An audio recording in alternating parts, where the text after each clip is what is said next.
امریکہ میں طاقتور تبدیلی کا اشارہ دینے والے نو منتخب صدر ڈونلڈ ٹرمپ 20 جنوری کو اقتدار سنبھالیں گے۔ وائٹ ہاؤس میں پہلے ہی دن بڑی تعداد میں تارکین وطن کو ملک بدر کرنے، چین سے درآمد اشیاء پر مزید ٹیکس لگانے سمیت دیگر احکامات جاری کریں گے۔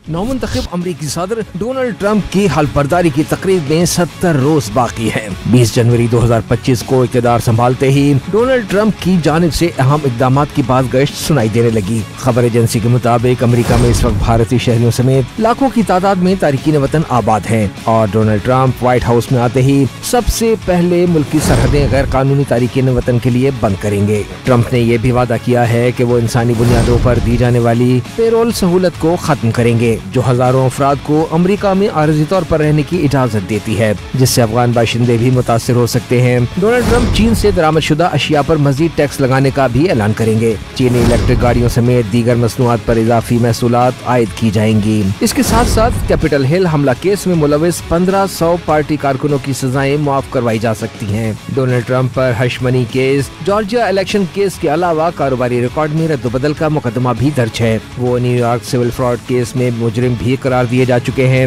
تاہم وہ وائٹ ہاؤس میں آتے ہی اپنے خلاف درج تمام مقدمات خارج کر دیں گے۔ ٹرمپ اپنی ریلیوں میں بارہا کہہ چکے ہیں کہ وہ صدر بننے کے بعد ان کے مقدمات کی تحقیقات کرنے والے قانونی مشیر جیک سمتھ کو برطرف کریں گے۔ ٹرمپ کے پہلے دن کے اہم احکامات میں اہم سرکاری اہلکاروں کی برطرفیاں اور کئی متنازع ایگزیکٹو آرڈرز بھی شامل ہیں۔